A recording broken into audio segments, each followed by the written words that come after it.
I respect the do-over.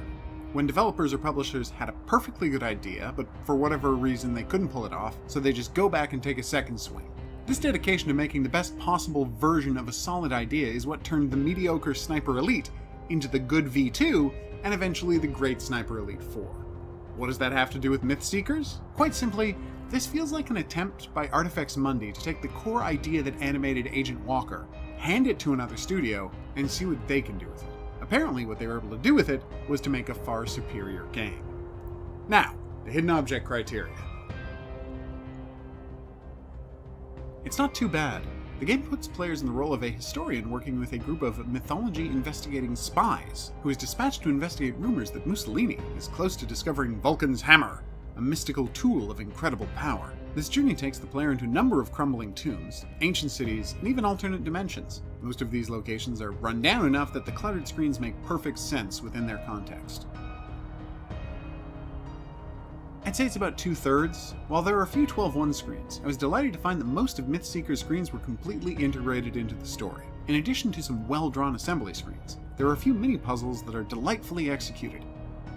As players enter the screen, a counter comes up letting them know how many interactions stand between them and the item they're looking for. Interactions that can be anything from opening a drawer to sawing open a bag to putting a gem into a decorative relief. These are consistently my favorite type of hidden object screens, and the ones that appear in Mythseekers are top-notch. While the story is clearly better than Agent Walker's, just shifting the Axis power of Note to Italy is enough to intrigue players, it still has a little trouble getting started. The opening sets up an espionage adventure tale, with competing factions racing to find a mythical power item, Indiana Jones style. Things take a fairly major turn a third of the way into the game, however, sending the story off into a completely new direction, moving the action from the fairly realistic 1929 of the first two areas into far more fantastical realms. To say any more would be to reveal a pretty huge twist, and I think the game's worth playing, so I won't do that. But it's worth noting that the game isn't what the advertising material and first hour suggests that it is. It's not that the later parts of the story aren't interesting. Personally, I loved playing as a mythological detective, but it's definitely a surprising turn. It's a phoenix chick! A baby phoenix! There isn't one, so no.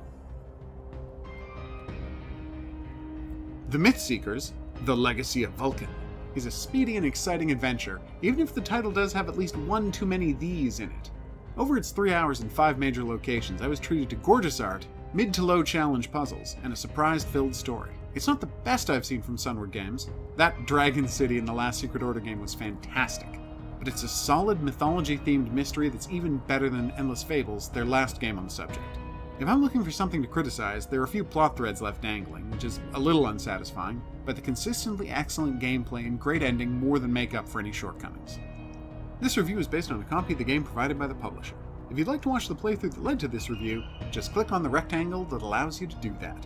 See you back here for the next review, but until then, au revoir.